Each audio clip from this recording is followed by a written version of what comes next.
Karimnagar, Adilabad, Nizamabad, Medak teachers MLC ఎన్నికల్లో మల్క కొమరయ్యకు మొదటి ప్రాధాన్యత ఓటు వేద్దాం, గెలిపిద్దాం. మీకోసం, మీ సమస్యల కోసం మీ తరఫున గళమెత్తుతాడు, ప్రభుత్వంతో కొట్లాడతాడు. మన దేశము ఎలక్ట్రిక్ మొబిలిటీని గణనీయంగా పెంచాలని లక్ష్యం పెట్టుకుంది. కానీ ఇటీవల కాలంలో ఎలక్ట్రిక్ మొబిలిటీ అంటే, ఎలక్ట్రిక్ వెహికల్స్ అంటే టెస్లా లాంటి బిగ్ బ్రాండ్స్ ఇండియాకు రావడము, టెస్లా ఫుట్ ప్రింట్ ఇండియాలో ఉండడము అనే రీతిలో చర్చ జరుగుతుంది. కానీ వాస్తవంగా మన ఫోకస్ టెస్లా పైన కాదు, మన దేశీయ ఎలక్ట్రిక్ వెహికల్ సెక్టార్ ఎలా డెవలప్ కావాలి అని ఫోకస్ చేయాలి. ఇనీషియల్గా అవసరమైతే టెస్లా రావడం, దానివల్ల ఇన్ఫ్రాస్ట్రక్చర్ పుష్ పెరిగితే, దేశంలో టెస్లా ప్రొడక్షన్ పెడితే కొంత లాభం ఉంటుంది, కాదని అనడం లేదు. కానీ లాంగ్ టర్మ్ స్ట్రాటజీ ఎలా ఉండాలి? ఇప్పుడు చైనా కూడా టెస్లాను ఆహ్వానించింది. టెస్లా లాస్ట్ ఇయర్ కూడా చైనాలో 6,57,000 కార్లు అమ్మింది, 6,57,000 కార్లు అమ్మింది. It's a very significant sale. ఇండియాలో మొత్తం ఎలక్ట్రిక్ కార్లే 1,00,000 అమ్మాయి. అలాంటిది అక్కడ ఒక టెస్లానే 6,57,000 కార్లు అమ్మింది. కానీ అదే సమయంలో చైనా టెస్లా పైన ఆధారపడలే. తన దేశంలో ఎలక్ట్రిక్ కార్ మార్కెట్ గణనీయంగా విస్తరించింది. ఇప్పుడు మన దేశంలో 1,00,000 ఎలక్ట్రిక్ కార్లు ఉంటే ఆడ 1,10,00,000 ఎలక్ట్రిక్ కార్ల వరకు కూడా ఆ మార్కెట్ చేరింది.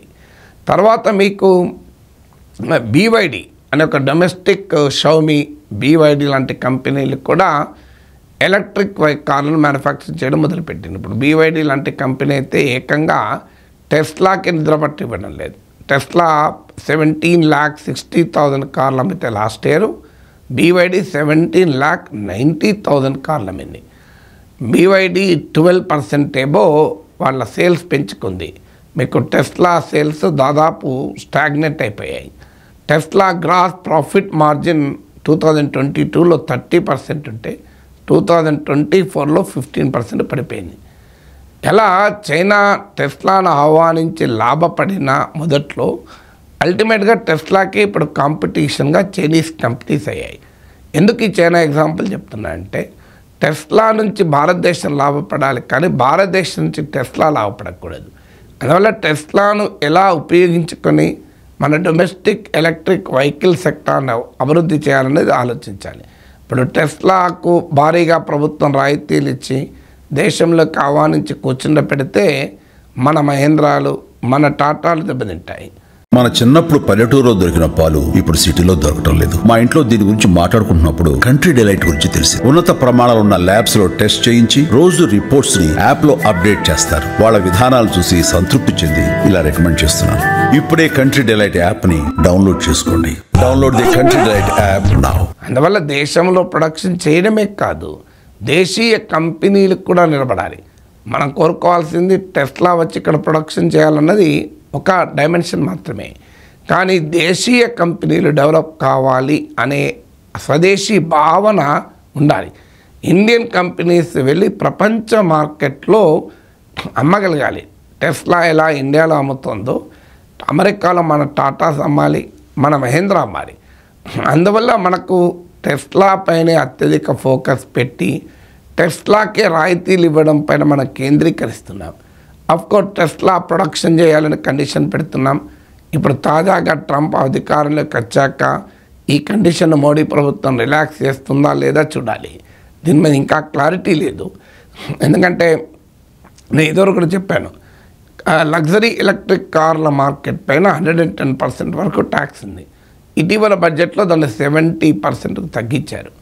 తగ్గించినా కూడా స్టిల్ భారీగానే ఉంటుంది. అది దానివల్ల ఇంపోర్టెడ్ కార్స్ ఇండియాలో కాంపిటేటివ్గా ఉండడం చాలా కష్టం. అందుకని దీనికి మార్గం ఏంటంటే, మీరు $500 మిలియన్ ఇన్వెస్ట్ కనుక చేస్తే ప్రొడక్షన్లో, అంటే $50 కోట్ల ప్రొడక్షన్లో కనుక ఇన్వెస్ట్ చేస్తే ఒక ఫారిన్ కంపెనీ, దానిపైన టారిఫ్ 15% ఉంటుంది. ఇది మేక్ ఇన్ ఇండియాలో భాగంగా ఇస్తున్న ఇన్సెంటివ్.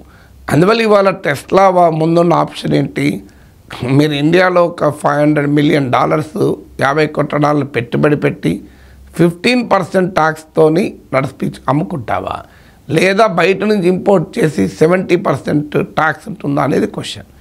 అందువల్ల ఇప్పటి వరకు ఇండియన్ గవర్నమెంట్ మరి కండిషన్ రిలాక్స్ చేస్తుందో లేదో తెలియదు. ఇప్పటివరకు వస్తున్న వార్తలు అయితే ఇనీషియల్గా టెస్లా ఇంపోర్ట్ చేసుకుంటుంది, ఇప్పుడిప్పుడే ఫ్యాక్టరీ పెట్టదు, కానీ ఒక కమిట్మెంట్ ఇస్తుంది.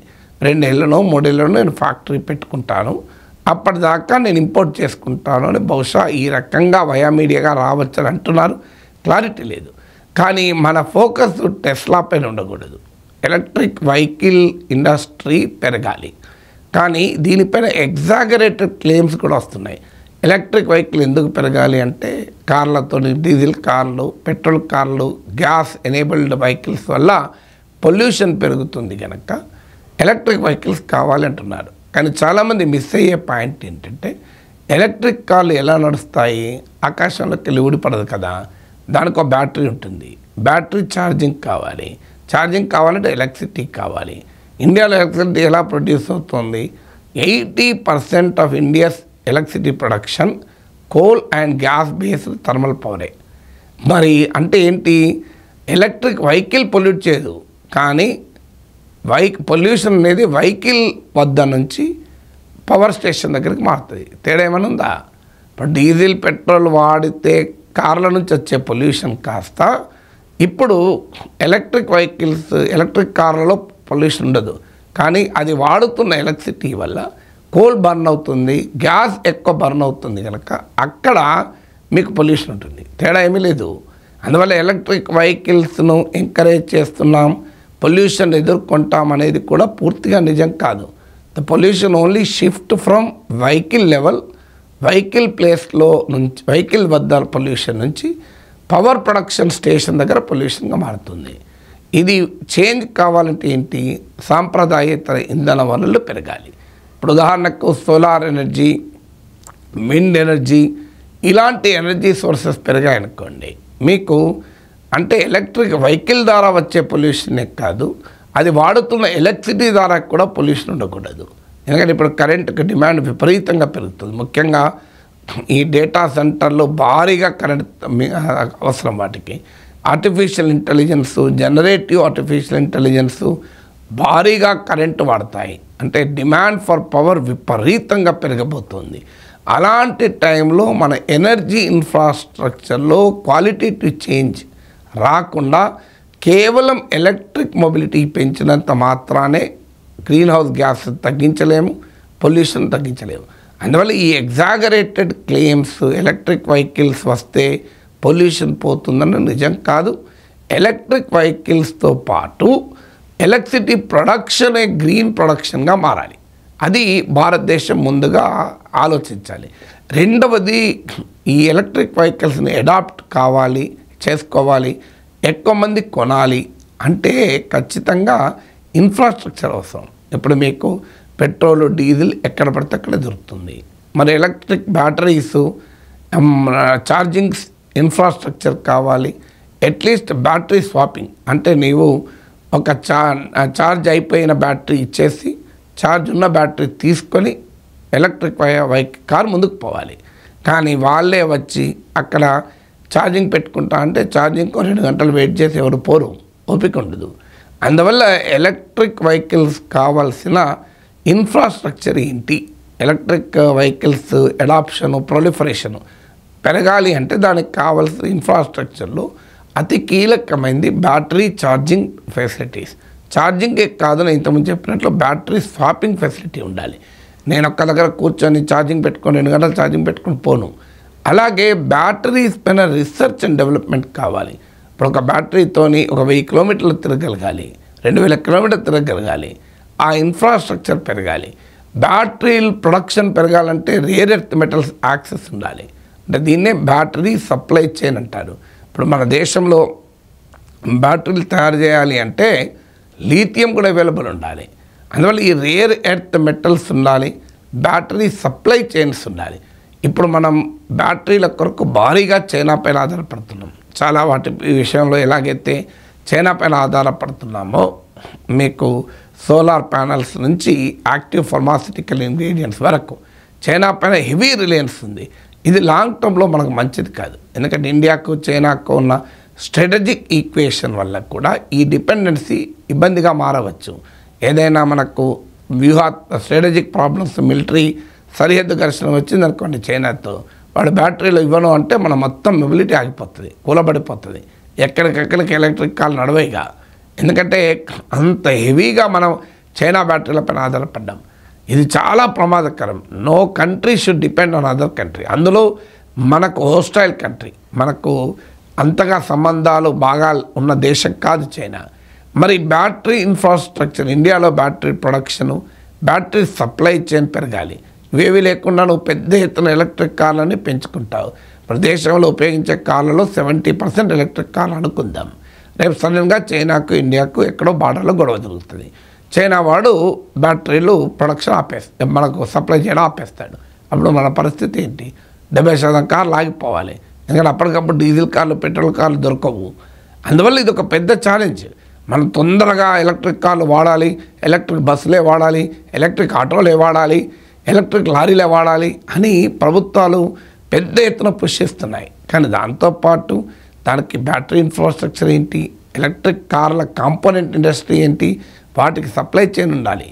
మరీ ముఖ్యంగా మీకు ఐఫోన్ అనుభవం ఉంది. ఐఫోన్ ఇండియాలో మ్యానుఫ్యాక్చర్ అవుతుందని సంతోషపెడతాం.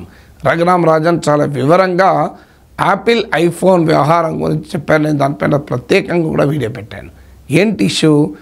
ఐఫోన్ ఇండియాలో మ్యానుఫ్యాక్చర్ అవుతుంది కనుక భారత ప్రభుత్వం ప్రతి ఐఫోన్ ప్రొడక్షన్ పైన ఇన్సెంటివ్ ఇస్తుంది. దాన్నే ప్రొడక్షన్ లింక్డ్ ఇన్సెంటివ్ అంటారు. ఆ ఇన్సెంటివ్ ఎంత వస్తుంది చూసి యాపిల్ వాడు ఏం చేస్తున్నా అంటే అంత మేరకే ఇక్కడ వాల్యూ అడిషన్ చేస్తున్నాడు. అంటే ఇక్కడ కేవలం అసెంబ్లింగే చేస్తున్నాడు. కీ కాంపోనెంట్స్ ఇక్కడ మ్యానుఫ్యాక్చర్ కావు. ఆ అసెంబ్లింగ్ కూడా ఎంత మేరకు వాల్యూ అడిషన్ చేస్తున్నాడు? ప్రభుత్వం ఇచ్చే ఇన్సెంటివ్కు లోబడే చేస్తున్నాడు. అంటే అర్థం ఏంటి? ఇండియన్ గవర్నమెంట్ ఇచ్చిన ఇన్సెంటివ్ను ఉపయోగించుకుంటూ తన ఖర్చులు తగ్గించుకుంటున్నాడు. ఒక రకంగా ఇండియాలో సిగ్నిఫికెంట్ వాల్యూ అడిషన్ చేయడం లేదు, ఫ్రీగా అసెంబ్లింగ్ చేసుకుంటున్నాడు. ఒక రకంగా ఆ వాల్యూ అడిషన్కి అయ్యే ఖర్చు కాస్త ఇన్సెంటివ్ ద్వారా పొందుతున్నాడు. అందుకొరకు ఇండియాకి వచ్చాడు. కానీ మనము మేజర్ కాంపోనెంట్స్ ఇండియాలో ప్రొడ్యూస్ కావాలి, టెక్నాలజీ ట్రాన్స్ఫర్ కావాలని కోరుకోవాలి. ఇప్పుడు రేపు టెస్లా వాడు కూడా అదే చేయొచ్చు. ఇక్కడ ఏం మ్యానుఫ్యాక్చర్ చేస్తారంటే ఇప్పుడు ఇండియాలో మ్యానుఫ్యాక్చర్ చేస్తే 15% ట్యాక్స్ ఉంటుంది, లేదంటే ఇప్పుడు తగ్గించినా కూడా 70% ఉంటుంది. ఈ గ్యాప్ ఎంత వరకు ఖర్చు పెట్టాలో అంతే ఇక్కడ వాల్యూ అడిషన్ చేశాడు అనుకోండి. అన్నీ తీసుకొచ్చి ఇక్కడ అసెంబ్లింగ్ చేస్తాడు. ఇక్కడ అదనంగా వాల్యూ క్రియేట్ చేసేది ఆ ట్యాక్స్లో గ్యాప్ మందమే చేశాడు అనుకోండి. లాభం ఎవరికి? ఇండియాకి కాదు. మనం ఇచ్చిన డబ్బులతో ఇక్కడ యాక్టివిటీ చేసుకుంటాడు. ఇప్పుడు ఐఫోన్ అదే చేస్తుంది కరెక్ట్గా. అందుకే రేపు టెస్లా కూడా అదే చేయొచ్చు. అందువల్ల మనము టెస్లా లాంటి కంపెనీలు ఆహ్వానించేటప్పుడు ఈ సెలబ్రేటింగ్ మూడ్లో ఈ వాస్తవాలు మర్చిపోకూడదు. ఇండియాలో మ్యానుఫ్యాక్చరింగ్ ఉండాలి, ఇండియాలో మ్యానుఫ్యాక్చరింగ్ బేస్ పెరగాలి. అదే సమయంలో ఇండియన్ మ్యానుఫ్యాక్చర్ దెబ్బతినకూడదు. మనకు ఇప్పుడు చైనా వాడు చేసింది అదే. టెస్లాను ఆహ్వానించాడు, చైనీస్ కంపెనీలు డెవలప్ చేసుకున్నాడు. మనం కూడా టెస్లాను ఇక్కడ ప్రొడక్షన్ పెట్టిస్తే సంతోషమే. అదే సమయంలో మన మహీంద్రా, మన టాటాస్, ఇవి మన కంపెనీలు మన దేశంలో ఉత్పత్తి చేస్తాయి. వీటికి సరైన ఎంకరేజ్మెంట్ ఉండాలి. అందువల్ల ఈ అంశాలన్నీ మర్చిపోయి ఓన్లీ టెస్లాను రప్పించడము అనే అంశంపైనే ఫోకస్ ఉంటే will be doing a great injustice to our electric vehicle sector.